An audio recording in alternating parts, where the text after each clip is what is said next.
मुल्ला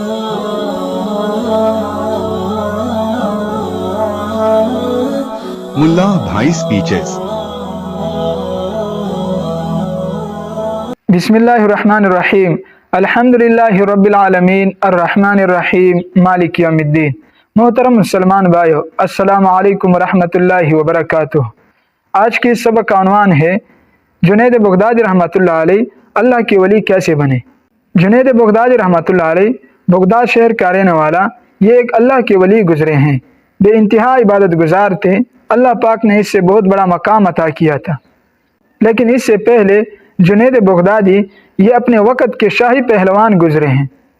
बादशाह वक़्त ने ऐलान कर रखा था कि जो भी हमारे पहलवान को गिराएगा उससे बहुत ज़्यादा इनाम दिया जाएगा। तो सादात के घराने से यानी कि सैयद के ख़ानदान से एक शख्स जो कि बहुत कमज़ोर और बहुत गरीब था, भूख ने उसे बहुत परेशान कर रखा था। तो जब उसने ये सुना कि बादशाह ने ये ऐलान कर रखा है कि हमारे पहलवान को जो गिराएगा उससे बहुत ज़्यादा इनाम दिया जाएगा, तो सोचा कि मैं तो इस ताकतवर पहलवान को गिरा तो नहीं सकता, लेकिन अब घर में गुर्बत भी बहुत ज़्यादा है और परेशानी भी बहुत है, तो अब क्या करूं? ना किसी को अपना हाल बता सकता हूं क्योंकि सैयद के ख़ानदान से हूं। सोचा कि अपनी कोशिश कर लेता हूं और जुनैद पहलवान से कुश्ती लड़ने का ऐलान कर दिया। बादशाह वक़्त ने जब ये सुना तो देखा कि ये तो बहुत कमज़ोर है, ये कैसे कुश्ती लड़ने के लिए तैयार है। इससे कहा कि आप मुकाबला नहीं कर सकते, आप शिकस्त खा जाएंगे। उस शख्स ने कहा कि नहीं, मैं मुकाबला करने के लिए तैयार हूँ, मैं शिकस्त नहीं खाऊंगा। तो जब दिन मुकर्रर हुआ कि फ़लाने दिन को कुश्ती लड़ने का मुकाबला होगा, बादशाह भी आए मुकाबला देखने के लिए। अब दोनों पहलवान के दरमियान जब पंजाबाजी शुरू हुई तो उस शख्स ने जुनैद से कहा कि ए जुनैद, मुझे पता है कि आप ताकतवर पहलवान हो और मैं बहुत कमज़ोर हूँ, मुझे आप गिरा सकते हैं, लेकिन मैं सैयद के ख़ानदान से हूँ, मेरे घर में बहुत गुर्बत है, मुझे परेशानी बहुत ज़्यादा है। इस वक्त अगर आप वक्ती बेइज्जती बर्दाश्त कर ले तो मेरी परेशानी ख़त्म हो जाएगी। जुनैद ने जब ये सुना कि ये तो सैयद के ख़ानदान से है और मैं इसे गिरा भी सकता हूँ, लेकिन ये बात इसके दिल पर लगी कि ये सैयद के ख़ानदान से है, मैं इसे कैसे गिराऊँ, और इसने मुझे वास्ता भी दिया कि मैं सैयद के ख़ानदान से हूँ।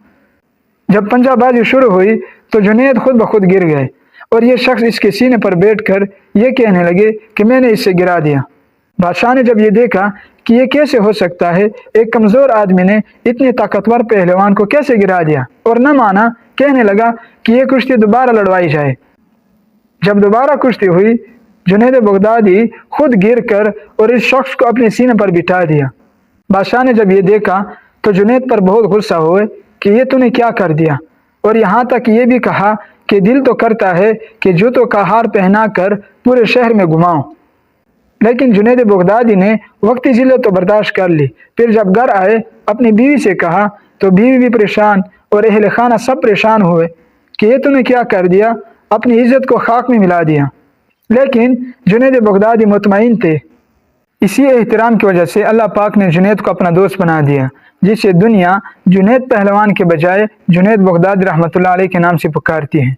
तो मेरे मोहतरम मुसलमान भाइयों, इस किस्से को बयान करने का मकसद ये था कि हमें भी चाहिए कि हज़रत पाक अलैहिस्सलाम के बताए हुए तरीक़ों का एहतराम करें। क्या मालूम इसी वजह से अल्लाह पाक हमारी दुनिया और आखिरत को कामयाब करे। अल्लाह पाक हम सबको हज़रत पाक अलैहिस्सलाम के बताए हुए तरीक़ों का एहतराम करने की तौफ़ीक़ अता फ़रमाए। व आखिर दावाना अनिल हम्दुलिल्लाहि रब्बिल आलमीन।